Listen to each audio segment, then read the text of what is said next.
আমি অমুকের তমুক, আমি অমুক নেতার অমুক। হ্যাঁ, আমার চাচা, আমার অমুকের অমুক হচ্ছে আমার মন্ত্রী পরিষদের সচিব। অন্যের নাম ভাঙিয়ে কখনো বড় হওয়া যায় না। অন্যের পরিচয় দিয়ে আপনি হয়তোবা বিভিন্ন সুবিধা পেতে পারেন, কিন্তু নিজের পরিচয় কখনো আপনার তৈরি হবে না। আমাদের সমাজে অনেক মানুষ রয়েছে, আমি অমুকের তমুক, আমি অমুক নেতার অমুক।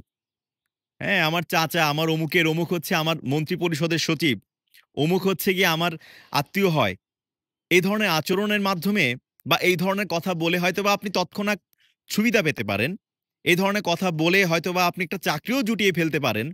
কিন্তু আল্টিমেটলি মানুষ আপনাকে পরিচয় দিবে এভাবে, হ্যাঁ? সে হচ্ছে মন্ত্রীর অমুক, সে হচ্ছে সচিবের অমুক। কিন্তু আপনার কিন্তু কোনো পরিচয় দাঁড়াবে না। তাই যদি সত্যিকার অর্থেই নিজের একটা পরিচয় দাঁড় করাতে চান, মানুষের নাম ভাঙানো বন্ধ করুন। কখনোই মানুষের নাম ভাঙাবেন না। আপনি কাজ করে যান, লেগে থাকেন, পরিশ্রম করেন। আপনার নিজস্ব একটা নাম তৈরি হবে। তখন মানুষ আপনার নাম দিয়ে অন্যের পরিচয় দিবে।